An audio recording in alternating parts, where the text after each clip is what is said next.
Saya punya guru, ulama besar ahli tafsir. Saya membayangkan ulama besar, mereka tidak megang HP dan menghabiskan waktu untuk mengajar umat, menkhatam Al-Quran berkali-kali, tapi mereka minimal setiap 1 bulan kosongkan 3 hari untuk berkhalwah sama Allah, bersendirian sama Allah. Guru saya punya satu kamar di rumahnya. Ketika beliau masuk kamar ini, tidak keluar selama 3 hari. Makanan, minuman dimasukin dari bawah pintu kamar. Memang di setting pintu kamarnya agak tinggi. Luar biasa, fokus betul-betul ibadah, zikir, salat, tidak boleh diganggu. Setiap bulan minimal 3 hari. Itu namanya khalwah. Khalwah, bersendirian sama Allah. Ini ulama besar masih menyempatkan waktu untuk berkhalwah, bermunajat, bersendirian sama Allah Subhanahu wa taala. Kita aja gimana? Mohon maaf, setiap hari dosa, setiap hari cuci mata, setiap hari berbagai macam-macam, setiap hari masih belum sempurna ibadah, dan kita belum ada waktu untuk berkhalwah, bersendirian sama Allah. Dan menurut saya minimal setiap 40 hari ada 3 hari bersendirian sama Allah. Itu minimal. Kalau bisa di dalam 40 hari itu jangan bicara sama siapa-siapa, matiin HP-nya. Kira-kira bisa nggak? Nanti saya fikir-fikir dulu. Mau fikir-fikir dulu. Saya kasih latihan, amalan.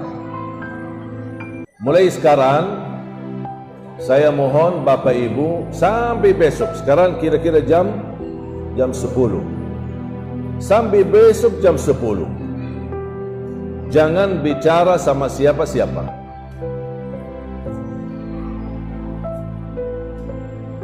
Jangan bicara sama siapa-siapa. Terus ngapain? Zikir. Salat, zikir, Quran. Salat, zikir, Quran. Salat, zikir, Quran. Ada orang salam, waalaikumsalam, subhanallah. Apa kabar? Bagus. Tak usah mulai bicara. Jangan mulai berbicara, terutama ibu-ibu. Karena mohon maaf, ibu-ibu belum bisa tahan ini. Bahaya ini.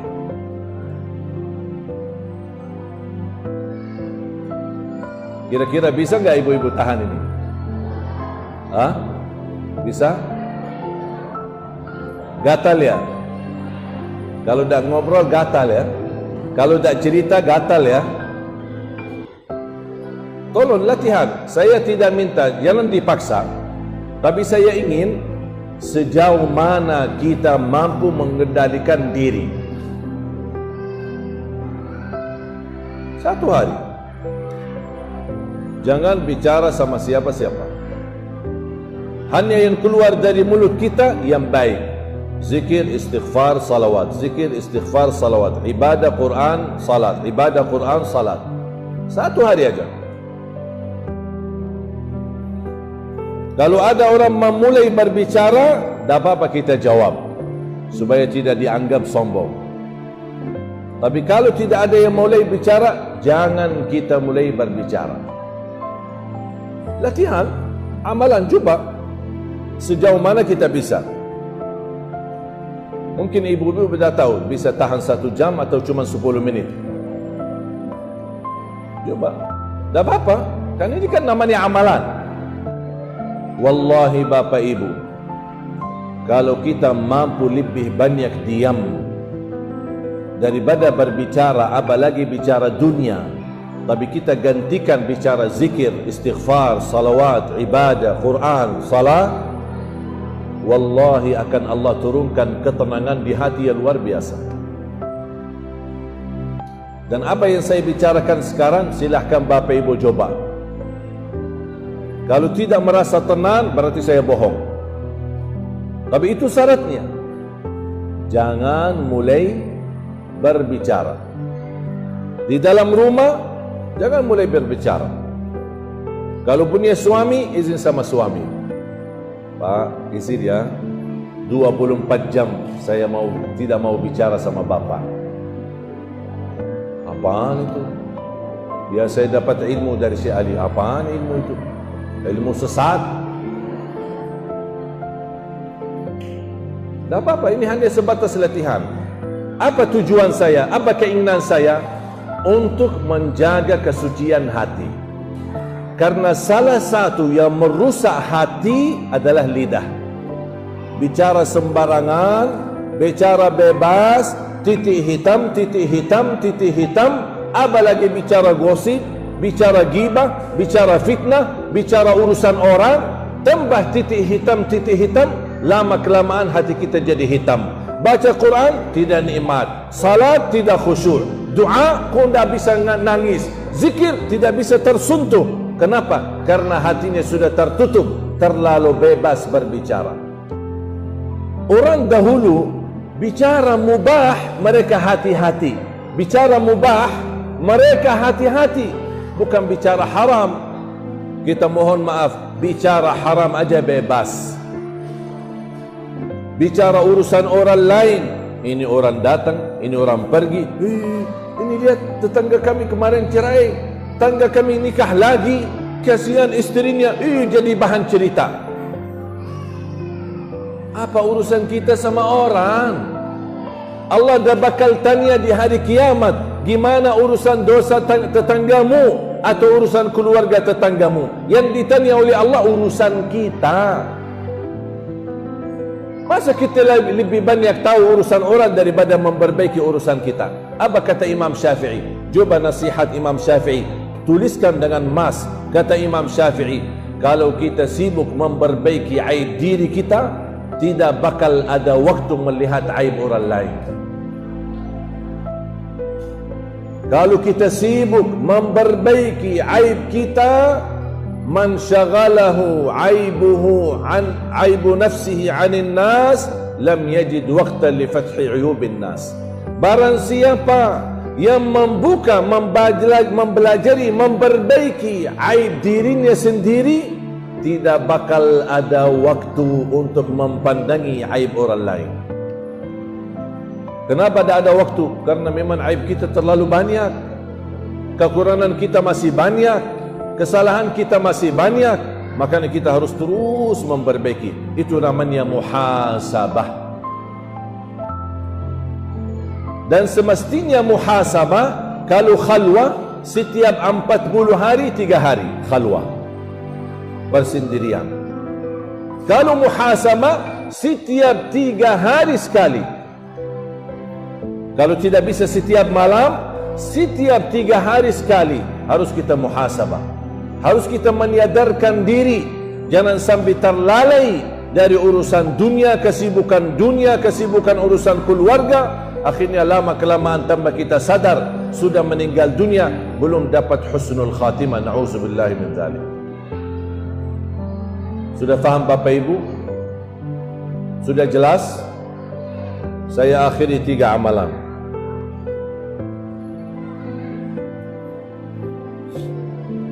Amalan yang pertama yang sudah saya sampaikan tadi. Usahakan mempertahankan lidahnya, tidak berbicara sembarangan. Kalau bisa, jangan mulai berbicara. Kalau ada yang berbicara sama kita, boleh kita jawab. Tapi kalau ada orang yang tanya tentang urusan orang lain, kita jawab, mohon maaf, saya tidak tahu urusan orang lain. Itu aja. Saya pernah ketemu seorang ibu, dia bilang, alhamdulillah, saya tidak pernah membicarain orang lain. Tapi ibu pasti suka dengar cerita. Ya, kadang-kadang ini tetangga yang datang gitu, gimana? Saya tidak suka bicarain orang, tapi datang tetangga, bu ada cerita, ya apa cerita baru ya? Suka dengar ya. Sama yang berbicara sama yang mendengar sama dosanya. Yang berbicara gosip sama mendengar gosip sama dosanya. Saya didatangin orang ke rumah, mau silaturahim. Begitu dia mulai, Syekh saya ingin curhat. Ya silahkan. Sebenarnya saya pernah mendengar ada seorang ustaz suka menjelekkan dan suka menyebut kata-kata yang tidak baik terhadap Syekh Ali Jabir. Dan saya ingin kasih tahu ustaz supaya ustaz hati-hati. Saya bilang stop. Mohon maaf, urusan kamu apa? Ustaz itu bicarain saya. Urusan kamu apa? Dia yang berbicara dan kamu menjadi tugasnya syaitan menyampaikan berbicaraan itu. Berarti kamu syaitan. Kalau kamu datang silaturahim, ahlan wa sahlan, silahkan. Tapi kalau kamu datang membawa cerita orang ke saya, lebih baik keluar dari rumah. Saya tidak mau tahu dan saya tidak mau dengar. Yang mau berbicara, biarin. Yang pusing siapa? Dia. Yang berdosa siapa? Dia. Kenapa saya pusing? Saya tidak mau tahu siapa yang memuji saya atau siapa yang menjelekkan saya. Saya tidak peduli. Yang puji saya tidak peduli, yang menjelekkan yang saya juga tidak peduli. Yang saya pedulikan hanya ridha Allah. Allah senang, saya kerjakan. Allah tidak senang, saya tinggalkan. Jangan yang dikejar ridha manusia. Jangan yang dicari nilai manusia. Apa kata orang? Tak usah dengar apa kata orang. Karena perkataan orang tidak selalu memuaskan, tidak selalu menenangkan hati. Mungkin hari ini orang-orang bisa memuji kita, besok orang yang sama menjatuhkan kita. Manusia berubah. Tapi kalau Allah ridha, dan ridha Allah selama-lamanya, tidak mungkin dimurkai lagi. Tapi kalau manusia hari ini senang, besok ada satu kejadian bisa berubah lagi. Apalagi media lebih jahat. Sebentar mengangkat orang, tiba-tiba menjatuhkan orang. Sebentar membahas banyak, tiba-tiba membahas jeleknya orang. Na'udzubillah min dzalik. Hati-hati. Tak usah tahu tentang cerita orang. Tutup telinga. Dengarlah yang baik. Kalau ada cerita urusan orang, mohon maaf.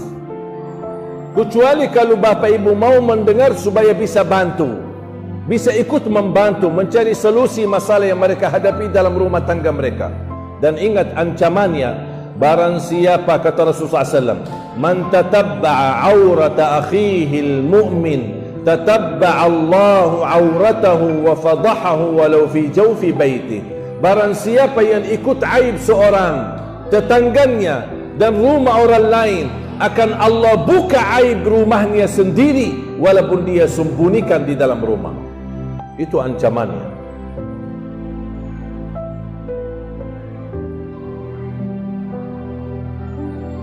Kalau kadang-kadang pulang ke rumah, istri saya suka mencerita,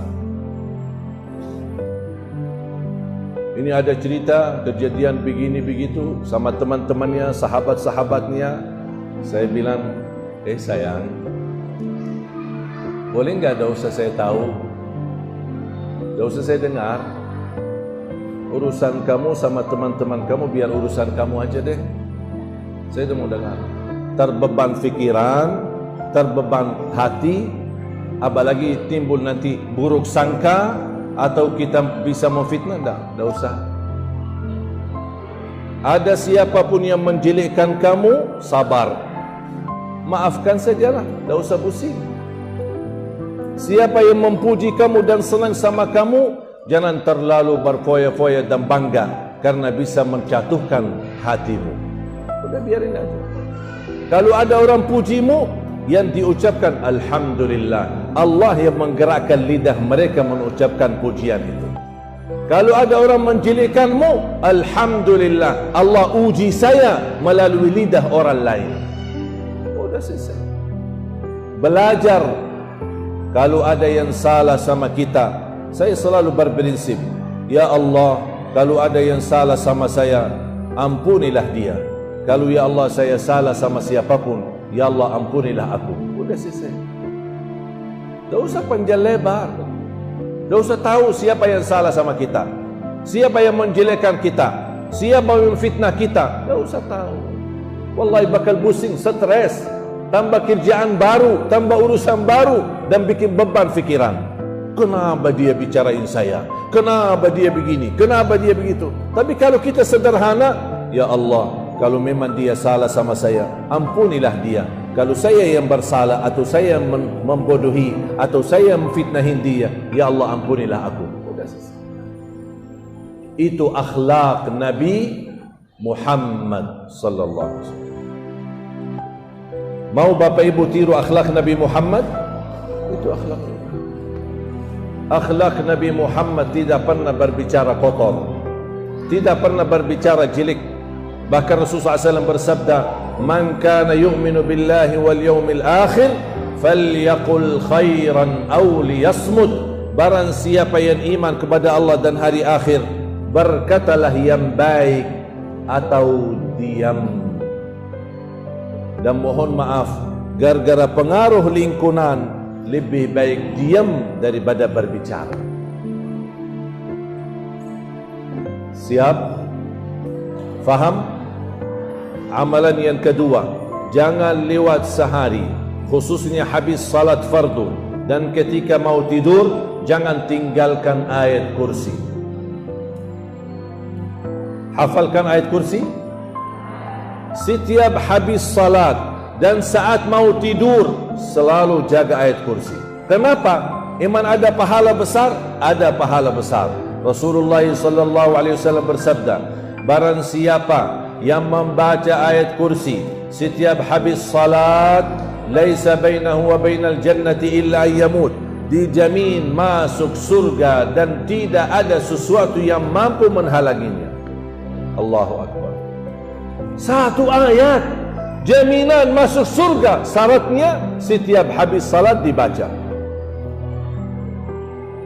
dan dibaca di saat tidur. Barang siapa yang membaca ayat kursi di saat tidur, akan dijaga oleh Allah dan tidak didekati oleh syaitan. Mohon maaf Bapak Ibu, anaknya sudah terlanjur tidur, tak apa-apa, sambil usap kepalanya, bacakan ayat kursi. InsyaAllah dilindungi oleh Allah dan tidak didekati oleh syaitan. Faham? Yang terakhir, yang ketiga, jangan tinggalkan sedekah subuh. Pernah enggak dengar ceramah saya sedekah subuh? Pernah? Tausiah? Di mana dengar? Di YouTube. Sudah, nanti Bapak Ibu pulang ke rumah, mohon buka YouTube-nya. Tahu kan YouTube saya? YouTube si Ali Jabir. Jangan lupa subscribe ya. Biar insyaAllah terus belajar. Jadi begitu belajar, sedekah subuh sangat dahsyat. Dan salah satu rahasia di sedekah subuh, sebenarnya sedekah setiap waktu, setiap saat bagus, banyak manfaatnya. Tapi sedekah subuh khusus memiliki keistimewaan yang berbeda. Dan setiap Bapak Ibu bersedekah di waktu subuh maupun di waktu yang lain, mohon jangan lupa doa. Saya yakin semua Bapak Ibu orang dermawan, orang suka berbagi, suka bersedekah, tapi yang sering tertinggal doa habis sedekah. Suka lupa ya? Kadang isi gantung amal, udah isi terus diam. Padahal sedekah yang disertaikan doa, sedekahnya akan kabul dan doanya pun akan makbul.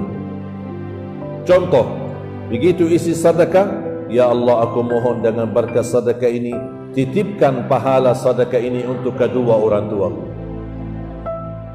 Ya Allah dengan berkat sedekah ini, mudahkan urusanku, sedang lagi ada hajat atau urusan.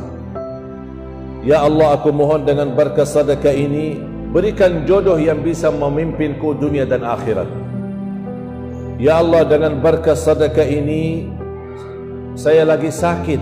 Saya mohon ya Allah, dengan berkah sedekah ini, sembuhkan penyakitku. Ya Allah, dengan berkah sedekah ini, berikan ya Allah kemudahan bisa ke tanah suci ya Allah, haji dan umrah dan ziarah Nabi Muhammad. Itu namanya sedekah tawassul doa. Doa tawassul bis sedekah. Tapi tolong, kalau boleh saya usulkan, satu kali sedekah, fokus satu kali hajat. Jangan sedekah niat koin, tapi doanya sampai terbit matahari. Malu sama Allah. Panjang kata malaikat, kepanjangan dia. Kau sedekah ni cuma koin, teng koin aja. Tapi doanya kau lama-lama banget. Satu kali sedekah, satu kali hajat. Tolong ajarin anak-anak kita sedekah, apalagi mereka ada ujian atau belajaran sekolah yang merasa kesusahan dan kesulitan. Tanamkan mereka dari kecil suka berbagi, bukan hanya menerima. Suka bersedekah, bukan hanya menerima. Menjadi anak yang ikhlas, dan ketika dia menghadapi sesuatu, ajarkan dia supaya dia tertanam selalu hajatnya dia meminta sama Allah dulu sebelum meminta sama orang tua.